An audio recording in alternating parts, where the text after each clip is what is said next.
unmute y'all and start your video. What do y'all think? Looks good. Okay. Y'all asking whether everybody hear us? Are we live? Not yet. Okay. No one's except for Dan Stringer. Okay. And is everybody automatically on mute? Yeah, I will make sure. All right, I put something in a minute. All right. Yeah.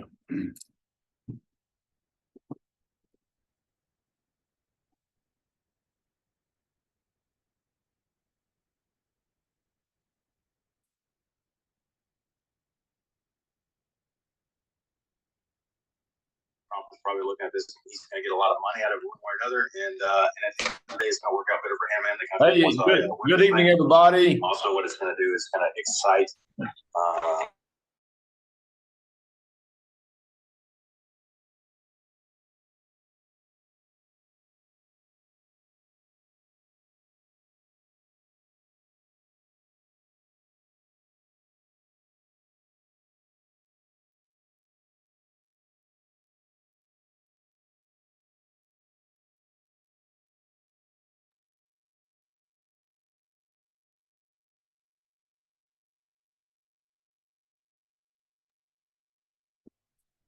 All right. I just spent the last 10 seconds talking without anybody hearing me. So I think we're unmuted now.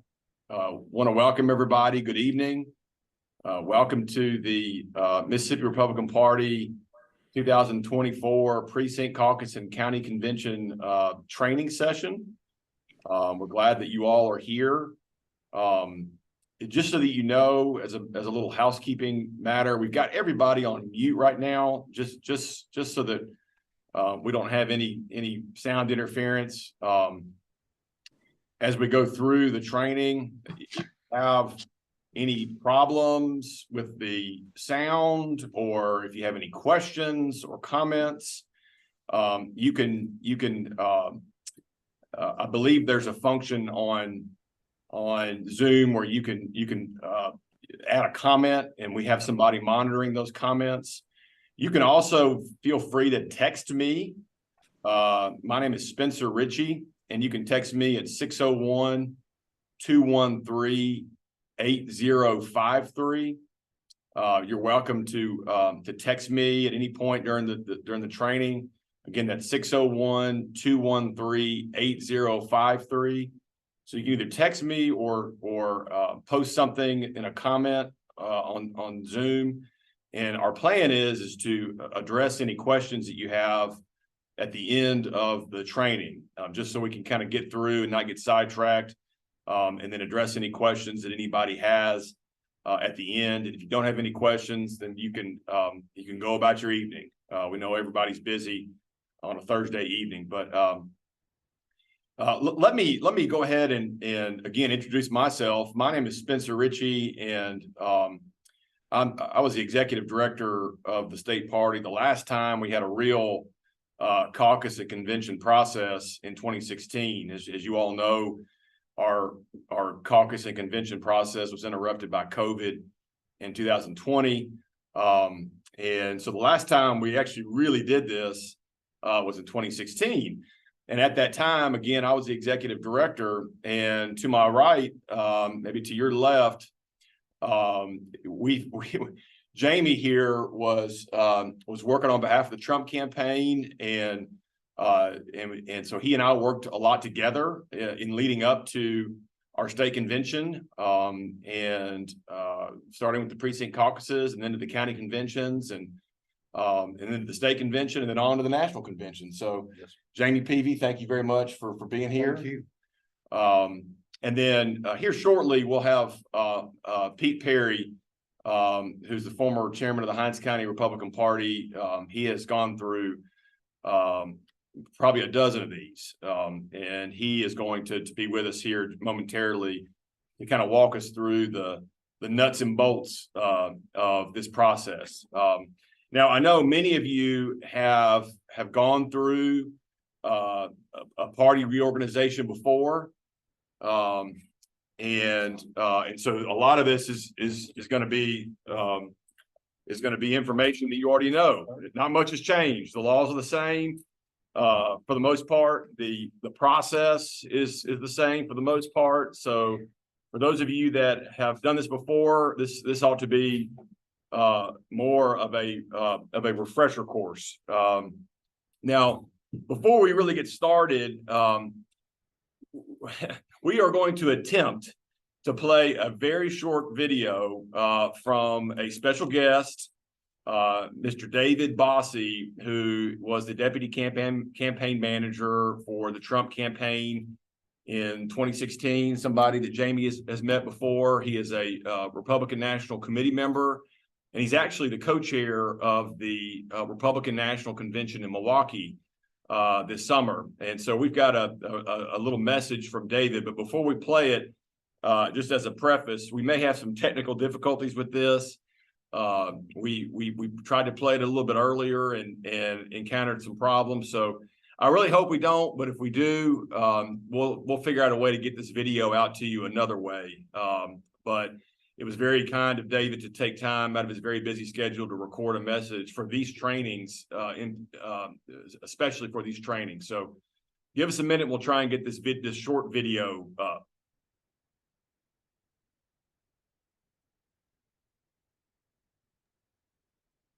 Hello, my name is David Bossy, President Trump's 2016 Deputy Campaign Manager and co-chairman of the Republican National Convention in Milwaukee this summer. I want to thank each of you for participating in the 2024 Mississippi Republican Party caucus and convention process. It's critically important that we continue the health and success of the state and local parties over the next 4 years, and with your help, we can do just that. However, we must also work hard to ensure President Trump is reelected for a second term in the White House. And your Governor, Tate Reeves, and State Party Chairman Frank Bordeaux are key allies in that all-important effort. Thank you again for your leadership in this very important process to help make America great again. Okay, good. Hopefully y'all heard that. On our end, it looked like you could hear it, but we certainly appreciate committee member Bossy for recording that video. Like I said, just for these trainings, it was very, very gracious of him to do that and take the time to do that. Really quick, before we get into the nuts and bolts of this process, I do just want to share sort of the overarching purposes of the whole process. And really, there's two primary purposes for the caucus and convention process that we as a party undergo every 4 years. And of course, one is to elect delegates to our county, state, and national conventions. That's a big part of this process. But a secondary part of the purpose for this process is we elect party leadership at all levels for the next 4 years. And so really what we're looking at is we're looking at a short term, both are very important. We're looking at a short-term purpose, which is to elect delegates to our conventions, and then more of a long-term purpose, which is to make sure that we have dedicated people in place to do the very hard work of running the local party for the next 4 years. And so just kind of as a big picture to keep in mind of what this process is all about. They're both very important. In terms of dates, you all have seen the dates. Our precinct caucuses and county conventions are slated to occur on Saturday, April 6th. The state convention by call of the state Republican Party Executive Committee is slated to occur Saturday, May 11th at the Mississippi Trade Mart here in Jackson, which if you haven't been yet, is a new venue here near downtown Jackson, which ought to be really nice. And then our national convention, I think we have it in here, is in July in Milwaukee. So we've got a lot ahead of us. I mentioned earlier that before we move on to Pete, Jamie, is there anything that you'd like to add at this point? I'm just glad y'all are being open and honest and sharing everything with everybody and making sure this is a great process and a fair process. Absolutely. That's our goal here. Thank you for that. As I mentioned earlier, we've got Pete Perry with us here. Mr. Perry has, there's not anyone in the state, I think he's among the top 3 or 4 people in the state who know this process in and out. He's done it, I don't know how many times, but the governor has asked that Pete be here to sort of address kind of the nuts and bolts of the precinct caucuses and the county conventions. And so, Mr. Perry, I think your intent is to kind of go through our manual here. Everyone should have a copy of the manual. But again, as we go through this, if you have any questions, feel free to comment via the chat function here on Zoom, or you can also send me a text message at 601-213-8053, and we'll try to answer questions at the conclusion of our session. So, Mr. Perry, the floor is yours. You can drop the mister. Okay. It's Pete Perry. All right. And yes, I've done it once or twice. I think the first one I attended and participated in was in 1972. So if there's somebody, there might be 1 or 2 people that go back that far, but I imagine it precludes many. Yes. It's been too long. The county caucuses, first you start with the precinct caucus. The county executive committee, this generally falls to the chairman, but however you want to do it with the executive committee, are supposed to appoint a temporary chairman for every precinct. That's not always possible, but that's what your goal is to have somebody at every precinct. First you got to go post a notice on the courthouse that you're going to have the caucuses. That notice, I think, has to go up by March the 22nd. Correct. March the 22nd. Every precinct is entitled to 1 delegate to the county convention. You can choose to apportion your county. And if you do that, you base it on the votes that were cast in your county in the 2020 election for Donald Trump. You'll find this year that's going to be kind of unusual. Since he was unopposed, there weren't a whole lot of votes in a lot of counties.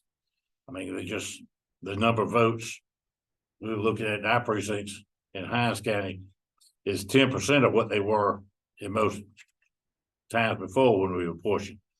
But you can do it however you want to. Whatever those votes are, you can divide it by 100, you can divide it by 10, you can divide it by 23.5. You can use whatever formula you want to how you want to decide the apportionment if you choose to do that. Pete, if I can, the idea behind apportionment would be if you want to send more delegates to the county convention at precincts where you get more Republican votes. Yeah, if you're in a county that is kind of all even, you can not worry about it as much. If you're in a county that you got some precincts that are real strong Republican and some that are not, and you want to reward those precincts, that would be why you would apportion. Most of you that have been through this before have already decided whether you want to do that or not. The goal is you use the 2020 actual vote from the Donald Trump, the slate for Donald Trump on that. And if you don't have that quite handy, you can get that from the Mississippi Secretary of State's website. Click on elections, go down to election results, go to 2020, ask for the county reports, and you can find your county in there and pull it up since you probably hadn't saved that printout from that election. If you are going to apportion, you have to put the apportionment schedule on the courthouse bulletin board as well. If you're not going to apportion, you just have to put up a notice of the call. So the notice of the call, which is what the party has provided you all. We sent the corrected version along with the this manual, but a copy of the call by March 22nd at the courthouse, and then if you're going to apportion, a copy of your apportionment List of apportionment, and that can be just what I've done before is just take a Excel spreadsheet, list the precincts, and list the number of delegates from each precinct, and just attach it there to the call underneath it. And if you have 2 courthouses, they have to be posted in both courthouses. Once you've done that, you then appoint precinct chairman for every precinct. and have to get the packet of materials to them that we will be sending out the packet of materials, which we'll talk about later. And you just designate that precinct chairman, you're the temporary chairman. And if there are more than one delegate from that precinct, so that they'll know how many people they're supposed to elect, if you've apportioned. The precinct chairman, the temporary chairman, goal is to be at the precinct location at 10 o'clock on that Saturday, April the 6th. We tell you to contact the precinct location and make sure you can get in and do that. Most people don't do that. Most people just hold it outside on the steps outside the front of the door, because it's only going to last 5 minutes, 10 minutes when you get there. If it's a public building that's going to be open anyway, just go in. If it's a building that's not normally open, I wouldn't bother to call them and get them open. I would just go ahead and have it there on the steps, on the sidewalk. It's got to be within sight of the door of the precinct, so that if somebody shows up, they'll know where to go and you can point to them. But so be there at the precinct location where they normally vote in that precinct. And at 10 o'clock, the temporary chairman says, "I'm Pete Perry. I've been appointed the temporary chairman of this precinct. I'm going to call this meeting to order. We're here to elect delegates to the county convention. The county convention will be this afternoon at 3 o'clock at the courthouse." We'll talk about that in a minute. We get to elect one delegate, one alternate from this precinct, or we get to elect X number of delegates, Depending on, if you've been apportioned. If you've been apportioned, that temporary chairman tells them maybe you're going to do it. At that point, anybody that is a registered voter in that precinct gets to make nominations and say, "Well, I want to suggest so-and-so, or I want to go," or whatever. As y'all know that have done this, most of the time it's like you all look around at each other and say, "Who wants to go?" Yeah. Who wants to go? Who's willing to go? who wants to spend a Saturday after? Who wants to spend Saturday afternoon at the courthouse? You know, if nobody's just jumping up and down to going, somebody needs to talk somebody into going. If there's competition for it, then you hold an election. I mean, if there are 6 people at the caucus and 2 people have been named, then you say, okay, well, I skipped a step. First, you got to elect the permanent chairman of the caucus. Because I said I was the temporary chairman. I was appointed by the committee. And we got to elect the permanent chairman. And most people are going to look and say, "I don't know what to do. So just, why don't you do it?" And they elect you. But if not, if somebody wants to say, "I want to be chairman," if nobody else is nominated, then you elect him. You hold an election for the chairman. If there's more than one nomination, hold an election. Raise hands, count votes. It doesn't require a secret ballot. You can sit there and show of hands is adequate. There's nothing that provides that you can demand a secret ballot. So just hold a show of hands. So after you elect the permanent chairman then says, "We're here to elect delegates to the county convention," and go through that process. If you have one delegate, then you elect one alternate as well. If you have more than one delegate, you elect the same number of alternates. And that's first you elect the delegates. After you've done that, you go back and elect the alternates. After that, you say, "Okay, that's all we're here for today." Most of them adjourn the meeting. Somebody does, and you adjourn. So it's generally going to be a 5-minute, 10-minute process. You do need to start at 10 o'clock. Don't start early, but don't sit around till 10, 10:15. You just go ahead and do it at 10 o'clock, get it over with, and be gone. So whoever is there at 10 o'clock gets to vote. While you're voting, somebody else walks up, they can join in. I mean, if they get there at 10:03 or 10:04, they can join the vote, whatever. If anybody questions somebody being a registered voter in that precinct, I doubt you'll have that this year, but you could have it. One of the people standing in line says, "I don't think Spencer votes here. I don't think he's a registered voter." You go ahead, if anybody knows and can prove it. I mean, the question is, you look at them and say, "Where do you live?" And if you can make that determination, you make that determination. If you can't, that can be challenged at the county convention that afternoon. We'll talk about that in a minute. I would let them still. If there's no way to prove it, if there's a way to prove, yes, he is a registered voter, or no, he's not a registered voter. If it's actually proven, and the chairman said it has to make a decision about where you go with this, deal with it. But if there's challenge, they can challenge that at the county convention that the caucus wasn't held properly because somebody got to vote that shouldn't have. I'm assuming that's not going to happen in wherever. If it gets to be a problem, I would suggest give us a call. You can call. We'll walk you through what to do. That's more likely to be a problem at the county convention. Pete, if I could, Yeah, I wish you would. Yeah, as it relates to forms, I know at the precinct caucus level, I think we've got 2 forms that we use. And these are forms that, these forms will be mailed to you in advance of the caucuses and the conventions, because they're specific forms that have to be used, and they've got a certain color that somebody here at the state party decided to use years ago, and we continue to use them. But at the precinct caucus level, we've got 2 forms I think involved. One is a yellow form, which is the precinct credentials form, and I believe that's the form that is filled out. The first form you have is I think it's a pink one that everybody that is there. A sort of a sign-in sheet. It's a sign-in sheet. Ask for the name, phone number, address, and email address, I believe. So everybody that is there signs in on that. So we have that pink form that will need to be filled out.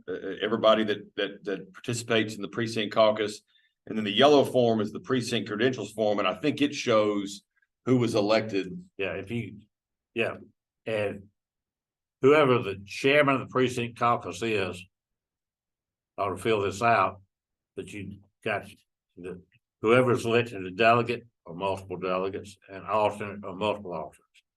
And both those forms are to be brought to the county convention. So whoever the delegate is, and if they're multiple delegates, any one of them is supposed to bring those 2 forms to the county convention. And Pete, on that point, going back to if there's a dispute about whether or not somebody's a resident of that precinct or registered to vote in that precinct, Andrew Gasser sent along a note that you can check My Election Day Mississippi and type in zip code and address to verify. So that's something you might be able to do. You might be able to do that. I've tried to do it before and have had okay success sometimes. It's not 100%. You can put in,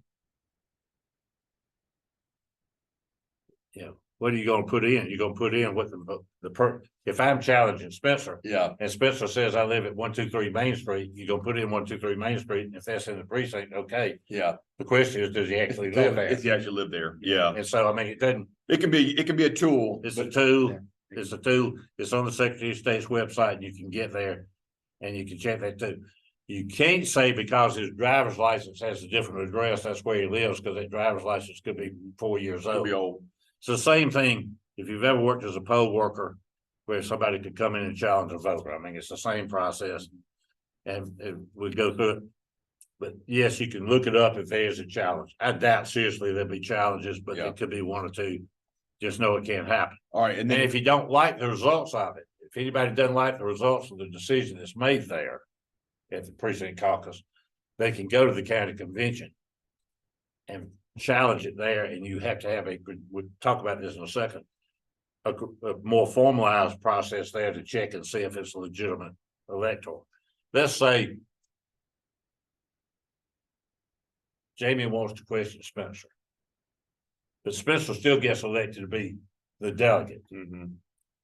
Jamie could go to the county convention, question, say he was wrong, he didn't live there. If the county credential committee then doesn't accept that, he could replace him as the delegate. I mean, if that was the other person that was there wanting to run against him. So there's a process for that. One thing, Pete, every now and then we encounter, in some of our counties, maybe in a lot of our counties, we'll see this at precincts where we don't have a lot of Republican voters, is the temporary chairman who's been asked to show up and conduct the precinct caucus is there at 10 o'clock. And at 10:05 or 10:10, there's nobody there.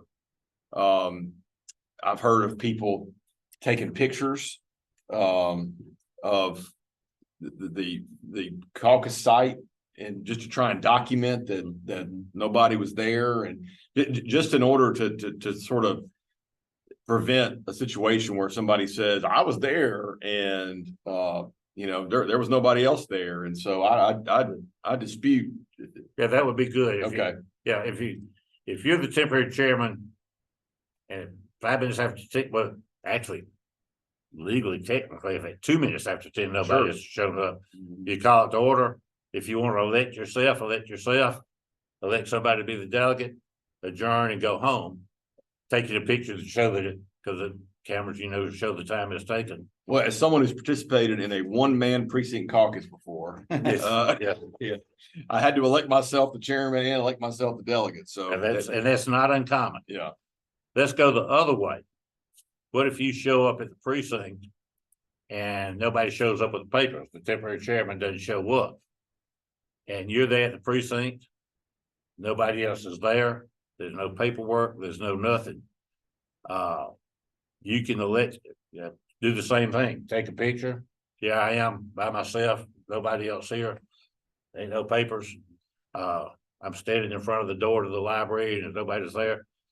You can let yourself show up at the county convention, say I was there, nobody else was there. Get papers there, file them, and do it because there will be some temporary chairman that don't show up. There'll be some precincts. You county chairman is not going to be able to find a temporary chairman for some of those precincts. That's the ideal thing to do if that's your case. If you got a precinct, can't find anybody to be the temporary chairman, I would go by that morning if you can, if not late that evening, and tape get a manila envelope with the 2 forms in it, tape it to the door, just say Republican County Precinct paperwork. Just in case somebody shows up. In case somebody shows up.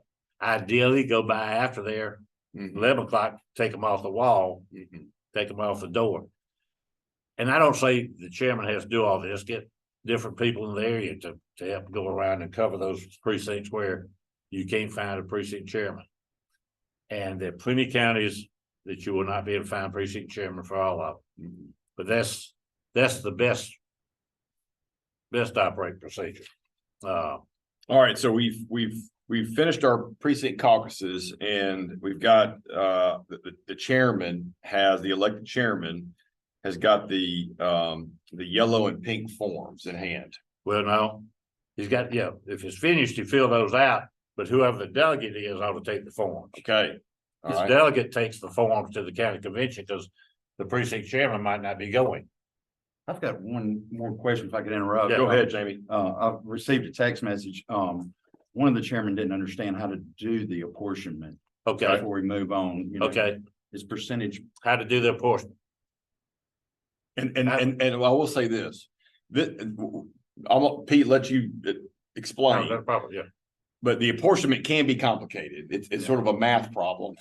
Yeah. And so if anybody has questions about apportionment, it may be something that we, either tomorrow or early next week can hop on a call with somebody and walk them through it, because it is a little complicated. I'll explain it now, but if anybody's got questions about your particular county, feel free to give us a call, send us a text, whatever, and we'll get on the phone individually with you. Let's say you got a county with 30 precincts. Go to the 2020 general election, November, whatever it was, and see how many votes. I've forgotten how probably says, Donald Trump and Mike Pence, Joe Biden and Camilla. It's got all the different ones. You get the total number of people that voted for Donald Trump in that election. Not the total number of people that voted for the precinct. It's the number of people that voted for Trump in that precinct. Let's say you got a precinct that's got 23 people voted, another precinct that's got 110, another one that's got 12, one that's got 2, one that's got 98, one that's got 70. Pick whatever number you want to do to divide into those numbers. And frankly, I'm saying you pick a number that gives you the kind of apportionment that you feel like is best for your county. what I just said, you might say, let's use the number 20. So I divide that into 102. That goes in 5 times with a little left over. Which means 5 delegates. It's 5 delegates, or else your apportionment could be 20 or any part of it, which means 6 delegates.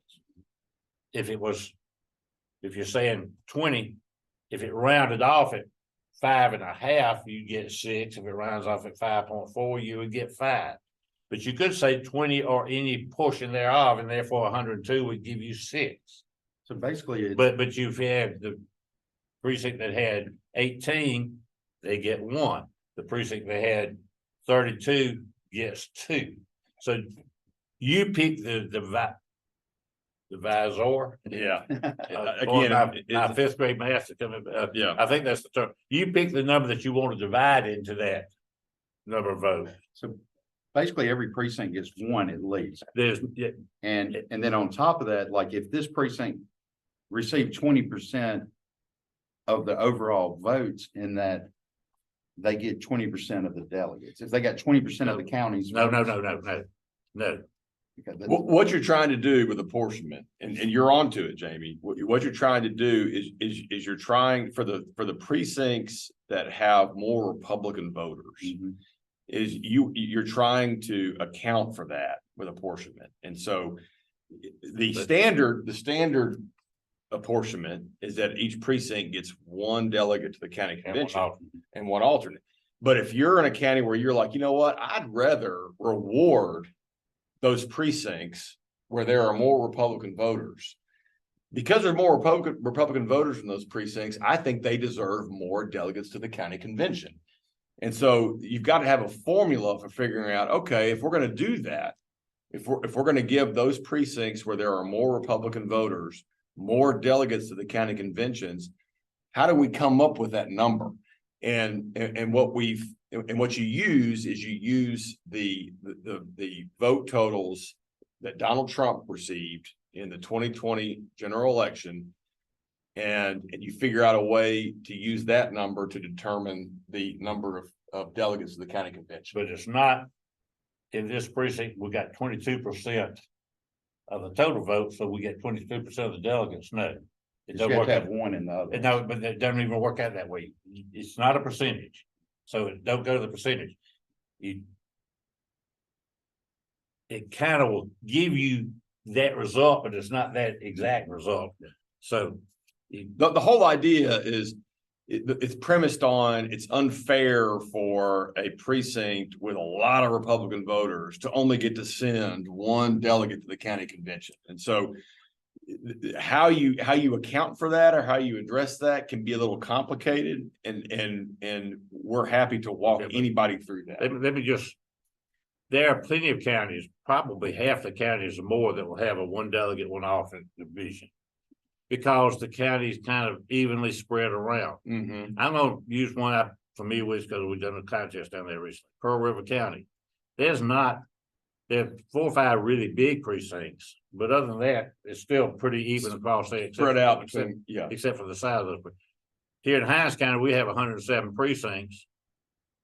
If you take Northeast Jackson, you take Clinton, you take Raymond, you take Cherry 2, not Cherry 1, you can get 90% of the votes that are going to come for any Republican candidate, going to come out of 20 of the 107 precincts. Mhm. We have 30, 40 where we don't get any votes. Well, to say that Clinton 2, that we get 1,000 votes, and Jane Avenue that we get 0, both get 1 delegate, just doesn't work out right. So we apportion In Hinds County, we apportion because of that. because of that. But, and by the way, using 2020 Donald Trump is the standard rule, is what the Republican presidential candidate got in the previous election is the number you use. So it's not a variation. It just says what 2020 was the last presidential election. What did our Republican candidate get, our Republican nominee get in that one? But just so everybody knows, if you want to apportion, we need to get on it quickly. Yeah, you need to get on it quickly, and your county committee needs to make that decision. I would suggest that at that meeting, make sure you have minutes of that meeting that says we voted to portion and we're going to use this formula. So you decide the formula you want to use. before you go to that committee meeting, pull down the number, just see what works. I mean, and like I say, you can divide any number you want to into that total vote that gives you a result that you think makes it fair. And if you got a specific question about your county, give us a call. We'll walk through it with you and pull it up and just tell you what you can and can't do. And you've got my number, 601-213-8053. And so if you have any questions, I can kind of help get you started on that. And I'll be glad to too. It's 601-941-1491. So just, call us, whatever, we'll walk you through, or send us a email or a text, and we can then pull up your county and have you do it. Apportionment, a lot of counties, it's a needed thing. A lot of counties, it's absolutely not. And apportionment is actually one of our forms. There's also gold form, I believe. If you do decide to apportion, there is a form in there for it. There's a gold form that we'll get to everyone. It works if you don't have too many precincts. If you have to have too many precincts, you just put an attachment to it. That's right. And by the way, on these forms, every one of them on the back side has instructions about what you do with that form. Mm-hmm. Pretty specific, step-by-step, clean instructions on the forms. And once you get the packet, you'll get a packet of forms that gives you enough for every one of your precincts, so that you'll have the one gold form, which is what you're gonna put on the courthouse. You'll have one sign-in sheet and one delegate sheet for every precinct you got. And then you'll have a form in there later on that will come out that sends in. That's right. Who's on the county committee and who's your delegates to the state convention. And there's only one set of forms, because we've got to have one set of forms that come back to the state party. And what we do is those set of forms, they go to the county chairman. So if the chairman, if y'all sort of delegated the caucus and convention process to somebody else, they will have to work with you on the distribution of all the forms, because we will drop these in the mail to the county chairman in advance of April 6th. All right, so we've kind of gotten past the precinct caucus. If you've got any questions on precinct caucus, again, feel free to comment something on the chat using the chat function, or also to text me. But Pete, maybe we can move on to the county convention held the same day. The county convention is supposed to be held the same day at 3:00. This is a change. It used to be at 2:00. But now it's at 3:00. It's supposed to be on September the 6th. It's supposed to be at the county courthouse. Some counties, frankly, can't use the county courthouse for a number of reasons. Some counties, they won't let you in for a Republican caucus. But you can move it somewhere else.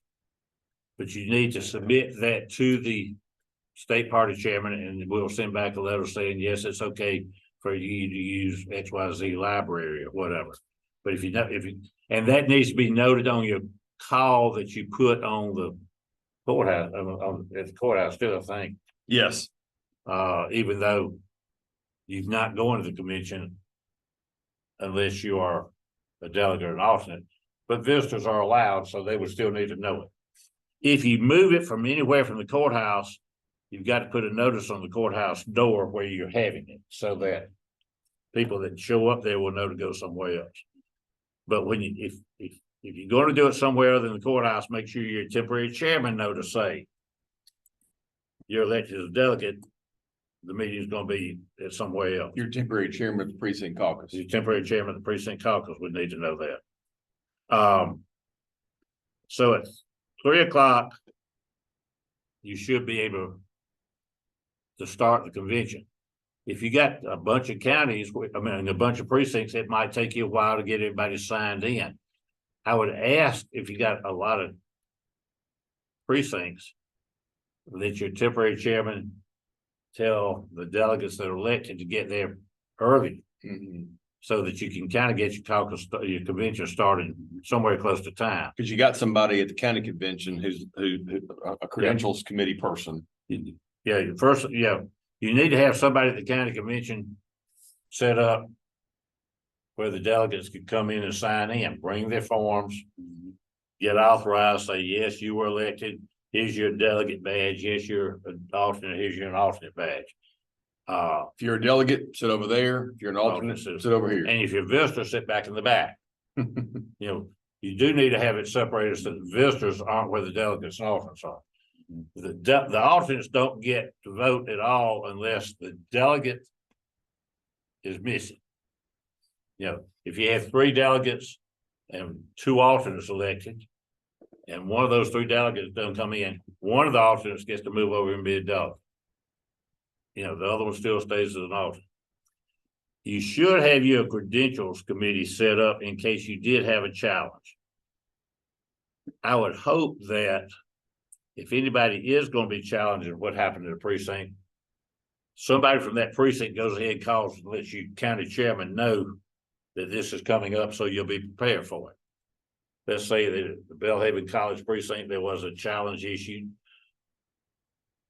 The temporary chairman or somebody who was there needs to notify the county chairman that, hey, this is coming up so that you'll be prepared to deal with it. In advance, you can go try and look up. We will have in Hines County one of our electronic poll books there that we're going to steal from the county.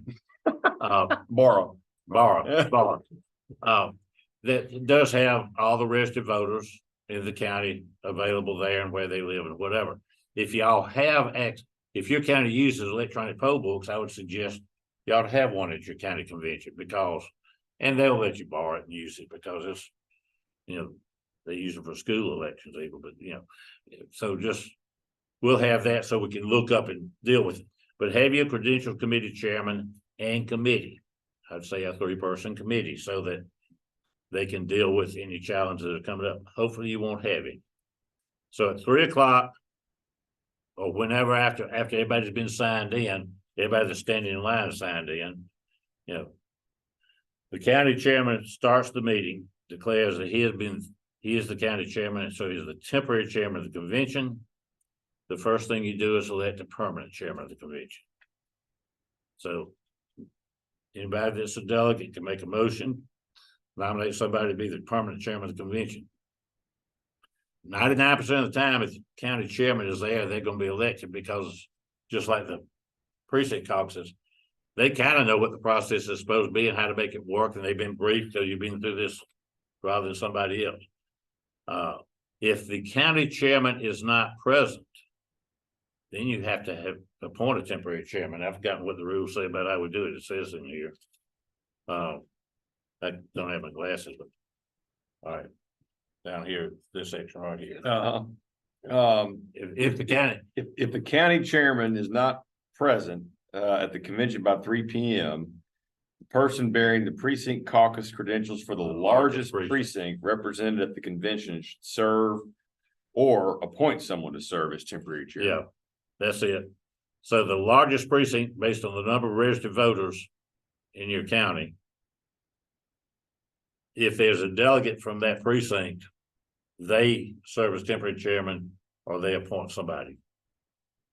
So county chairman, if you're not going to be there, you ought to look ahead of time and see which one of your largest precincts are, rank them in order, and know who's coming from there and say you're likely to be the temporary chairman. Hopefully the county chairman will be there and then they can conduct the opening of the hearing. And then that's just the chairman of the county convention. That's the person who's currently the county executive committee chairman acts as temporary chairman of the convention. Then you elect the permanent chairman of the convention. That's not elected county chairman for next year. That's just the chairman of the convention. The chairman of the convention To conduct this 30 or 45 minute long convention. And then in terms of the agenda for the county convention. Most people are going to have a prayer, pledge of allegiance. If you have this somewhere, try to have a flag so you can do the pledge. Then you say, you get a report of how many people, how many delegates is there. Whoever signed them in, your credentials committee chairman gets that report and says, we have X number of delegates here and we have X number of alternates. You might have 30 delegates, you got 82 delegates, whatever. That tells you how many people can vote. they ought to be in a section separated by themselves. I don't care if it's an aisle like in a church at a wedding or whatever, just divide off so that your voting delegates can be on one section. You say the purpose we are here today is to elect delegates and alternates to the state convention and to elect members of the county executive committee for the next 4 years. So you got two purposes. First thing you're going to do is elect delegates and alternates. And in your packet of material somewhere, it will tell you how many delegates your county gets. You could have 3, you might have 3.5, might have 1.5. It's in the back page of. So you elect that many delegates and that many alternates. For the 10 or 12 counties that are split by congressional district, the delegates to the state convention have to match that split. You might have 1 delegate from congressional district 1 and 3 delegates from congressional district 3. You know, Hines County has 2.5 and 20.5. I see Marnita Henderson's on the line. Marnita, Tippah got I think they've got a 0.5 in they got a 0.5 out of congressional district 1 and then go to 3. Go to 3. 3. Then you get 4.5 and 3. 4.5 and 3, yeah. So you get one person that has to live in congressional district 1 part of the county can be elected, and they only get a half a vote. So they know they got it. Then you got 4.5. So you elect 5 different people from congressional district 3, and you have to designate which one is the 0.5. If they all got the same number of votes, because it was not being contested, then you designate which one's going to be 0.5.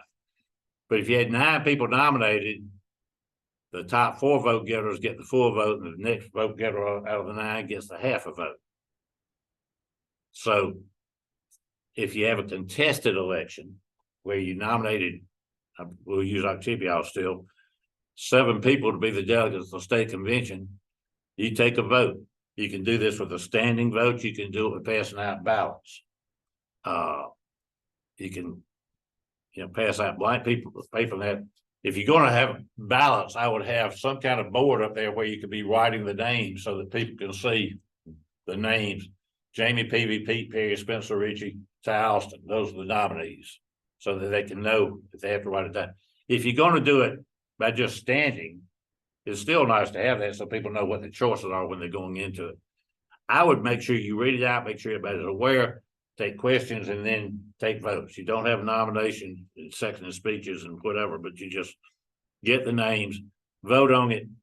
And if you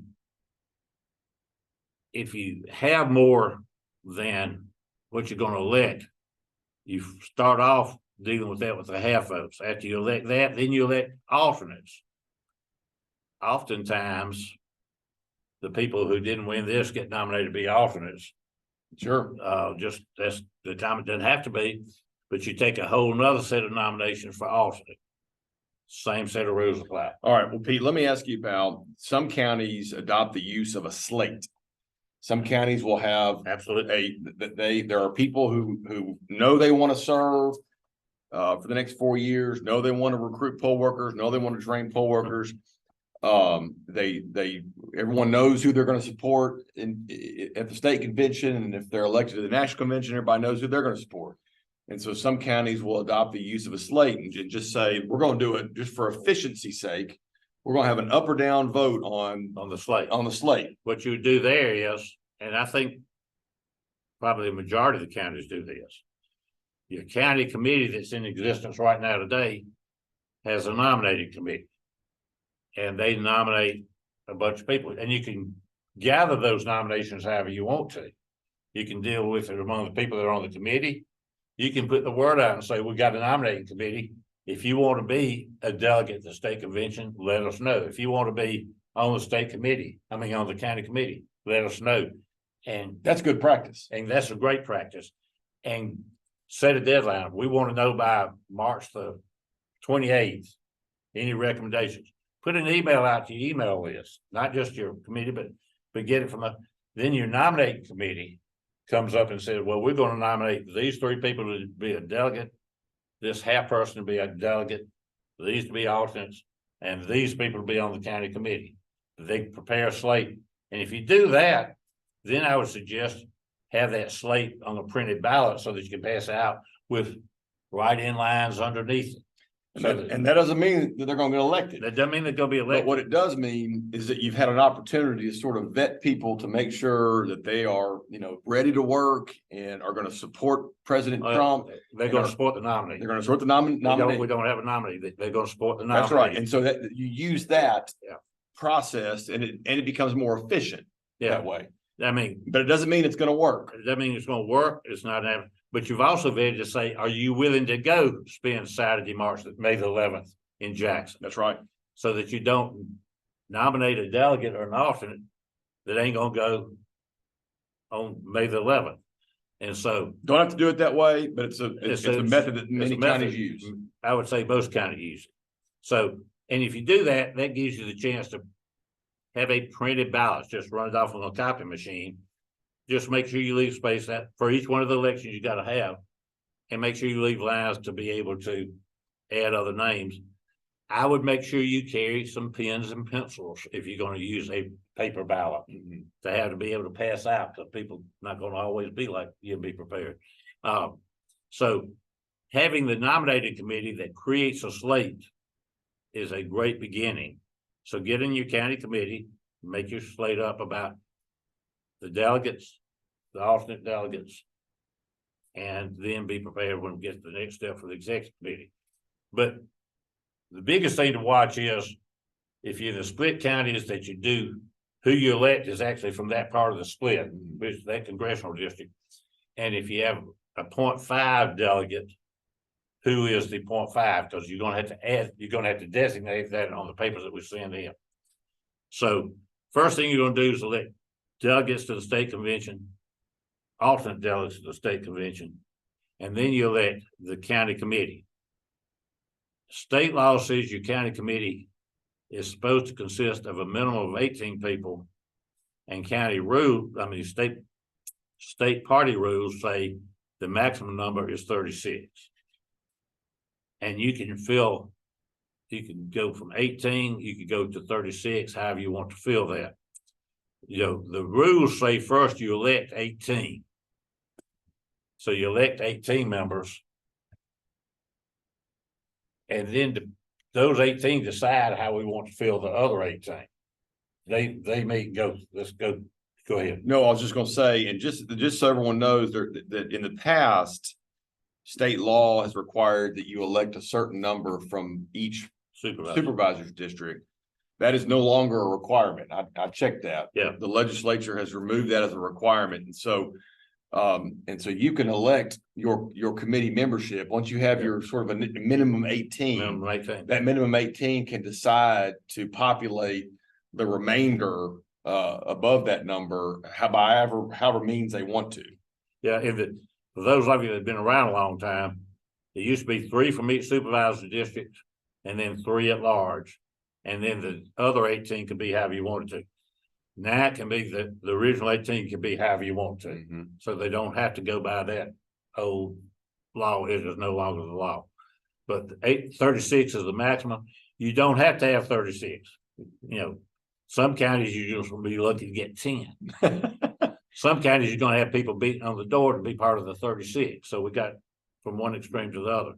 So bring your nominating committee slate, however you want to do it, elect the members of the executive committee. Once you've done that, you're through for the meeting. Then those members that were elected to the executive committee get together and they meet.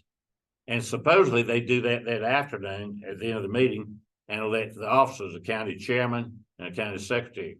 A lot of counties choose to do that the next week so you have time for people to talk and see who wants to do what, where. You can either do it right there at the end of the meeting like the rules say, or you can meet and say, I move that we're going to postpone this meeting, or recess this meeting until Tuesday night at 6 o'clock, and we will meet at X, and then you can do that. Officers have to be members of the committee. The county chairman and the county secretary have to be members of the committee. Vice chairman? Vice chairman. But if you want other officers, you can have a treasurer who's not a member of the committee. You might have a URF chairman that's not a member of the committee. You can have others, but yeah. If you elect a vice chairman, yes, it has to be a member of the committee. Okay. Chairman and secretary are the two that state law deals with. They have certain functions they're supposed to do. And the term is 4 years. 4 years, unless somebody quits or moves out of the county. Yeah, and then it's replaced by the executive committee. But if you elect the chairman, it's for a term of 4 years. If you elect a member of the executive committee, it's for a term of 4 years. It's till the next county convention. All right, and so that's the county convention, the Right. meeting of the newly elected executive committee. Now, County. once you've done that, at the end of the convention, whoever is elected to be the new chairman, or the chairman that's not necessarily new, whoever's elected to be a chairman for the 4 years from now until 2028 will have certain forms to fill out. You got a form to send in of all the people that were, you got those yellow forms and pink forms that came from the precinct caucuses.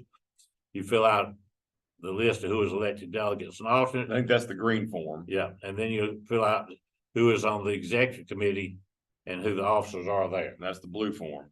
And those are all to be scanned and sent to the state party, By April 20th. and also to be mailed or personally brought down here, so we have the original hard copies. You'll probably, of course, want to keep copies for yourself, so just make copies, but send a copy down here to the state party.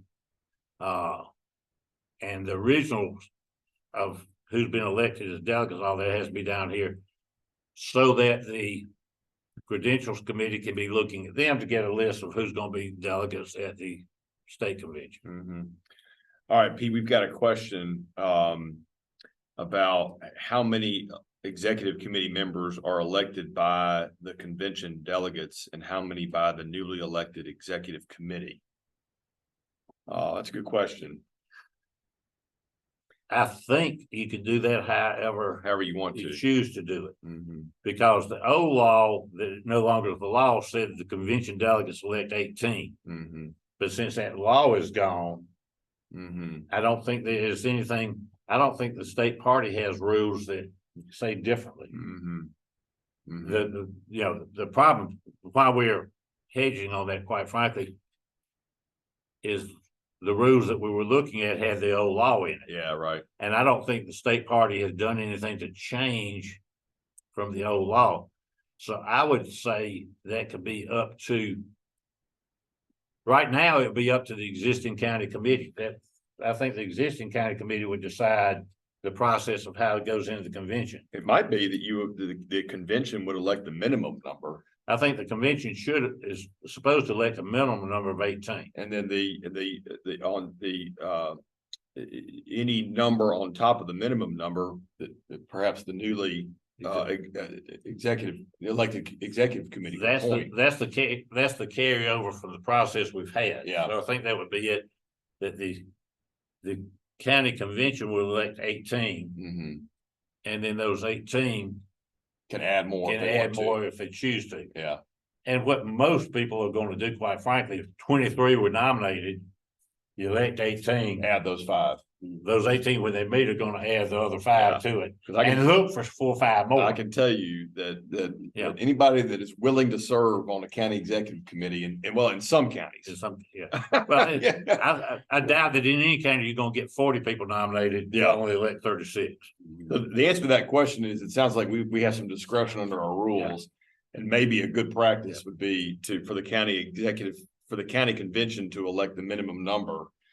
And then for the newly elected county executive committee could add more by appointment. Their process would be, they say, we expand the committee to be a number of 36. Mhm. And right now we nominate these 7 people to be there. And then next month you might have some more. Yeah. The other side of this is, the more practical question is, if at your county convention, you don't have 18 to do, if you don't have 18 people nominated, then you take however many are nominated, you elect them, they get together and say, I move we expand the committee. And over the next month, we're gonna be looking for who to, you might only elect 11 at the county convention. Yeah. That's probably common. That's gonna be more common than the Yeah. other. Yeah. You know, if you can elect 18, I would elect 18 at the county convention. And then that committee, whoever's elected at the county convention, can vote to expand the committee up to 36, and the process by which that group of people will add them to it. Okay. All right. So then going back to the credentials for the state convention, by April 20th, the state party needs the forms from the precinct caucuses, the forms from the county convention, which include the delegates and alternates to the state convention, and also the newly elected members of the county executive committee, along with the officers. Those all have to be into the state party by April 20th. And we've got in this manual, hopefully it's helpful, but it is a calendar of events along with a checklist for the precinct and county conventions. And then, of course, after the caucuses and the conventions, we have the state convention. And we won't spend a whole lot of time on the state convention just because that's a convention that the state party conducts. And it's only of interest to the delegates. It's only of interest to the delegates. Let's do say this one thing. Okay. If you have somebody from your county that wants to be a delegate to the national convention, I think it also applies to the state committee. No, a delegate to the national convention, there's a form you got to file with the state party by April of. All right, let me give you those dates. And a lot of this is driven by the national party. The national party and the nominees campaign will require information on delegates in advance of the national convention. So we have a March 28th deadline for the delegate candidacy for state convention. That's a form that the state party has that we will distribute. And then we also have a April 11th filing deadline for the delegate candidacy for the national convention. So if you got somebody that wants to be, you got somebody in your county that says, I want to be a delegate to the national convention. They don't have to be a delegate to the state convention to do that, but they do have to file this form with the state party by April 11th. April 11th. Because it has to be vetted through all the other process. I think that form is going to require that they swear that they will vote for whoever they're told to vote for as a result of The election. The election we have on March the 12th. You know, because our 40 votes get, 37 of our 40 votes get allocated based on the results of that election. So they have to swear that they will do that. So they got to file that form with the state party. If you want to be a delegate to the state convention, you have to file this one by March the 29th. All right. Do you have to be a delegate to the county convention to be elected as a delegate to the state convention? You don't have to be a delegate to the county convention. No, you don't have to be at the precinct caucus. No, you don't have to be a delegate. You don't have to be a delegate to the county convention to be on the executive committee. You don't have to have been at the precinct caucus. The point is, on April the 6th, I've got to be at my daughter's wedding. So I didn't even go to the precinct caucus or the county convention. But everybody wants you to remain. I can still be elected. By the way, I don't have a daughter get married, so that's not. She's married and doing well. But they can still be on the county committee. They can still be a delegate to the state convention. They can still be a delegate to the national convention. So there's not a prerequisite. The only requisite is that you file the form. And then at the state convention, of course, it's like the county convention in that there's two purposes primarily. The state party also adopts bylaws and a platform Resolutions. and resolutions. But the two primary purposes. Most people are gone by the time we get the resolutions. But the two primary purposes of the state convention, of course, which again are on May 11th, will be to elect delegates to the national convention and alternate delegates to the national convention, and then also to elect the state executive committee. And the state executive committee, by the way, is 52 people. It is 13 people from each of the 4 congressional districts. And And they are elected by the congressional district caucus that meets during the state convention. During the state convention, they're really towards the beginning of the state convention. Each of the 4 congressional districts break off into their own caucuses, and so all the delegates that were elected from each county within a congressional district break off into 4 different meetings. And at those meetings, they do 2 things. They elect national delegates, three delegates and 3 alternate delegates from each congressional district for the national convention. And then they elect the executive committee members from those congressional districts. 13 people. And again, and those are the people that will serve on the state executive committee for the next 4 years. And then the state convention meets together and elects the remaining at-large delegates to the national convention, along with the alternate delegates. And elect the National committee man, national committee woman. And then you elect the state. Well, we got the state committee that was elected in the congressional district caucuses. They convene that afternoon and elect the chairman, vice chairman, and secretary. So, look, we were just after 7:05. We were hoping we would end this by 7. We're going to have 2 more of these. As we said, Oh, we had 1 more.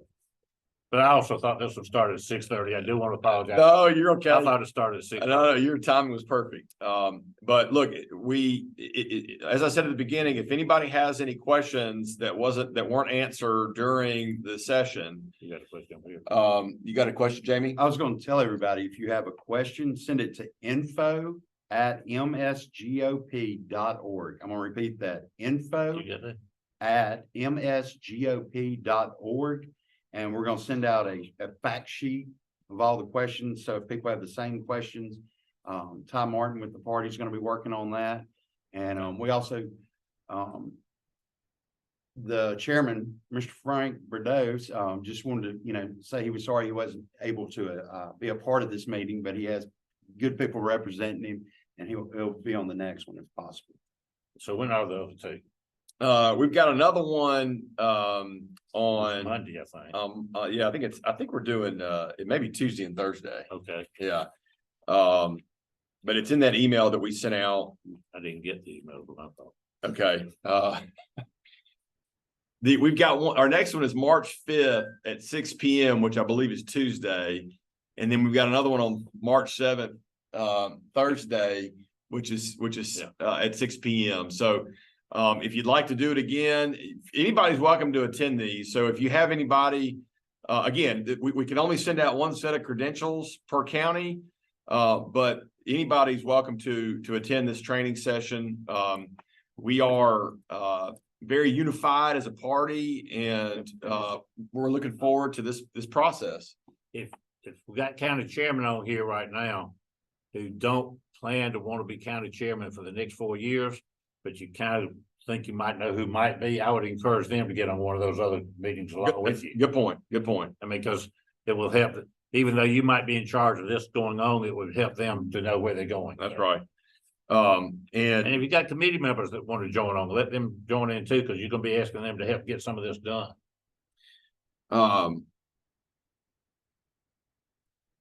We've got a few more. We got one more question. Will people who want to be candidates for the state executive committee need to fill out and file a form? I don't know that We have done that in the last 2 times. I hadn't seen that in the list yet. If we need to check that and see, it's not in this, so I don't think so, but we did have that in 2016 and 20. I just don't know whether I hadn't seen that we're doing it this year. Yeah. Pat, we will, and anyone else who has that question, we will confirm that whether or not that's a requirement. And if we do, we'll let you know so that you can disseminate it to whoever. Yeah. It's not in here. No, it's not in here. So I don't think you're gonna have to do that this year. But again, thank you everyone. Feel free to send an email to the email that Jamie mentioned, to my cell phone number. We want this to be a clear process for everybody. When anybody who wants to participate. This is a very important process, and again, we just want the state and local party to be strong for the next 4 years and for us to have a robust presence in the national convention. So, thank you to everyone for participating, and I'm sorry we ran a little late, but we sure do appreciate your participation. Thank y'all.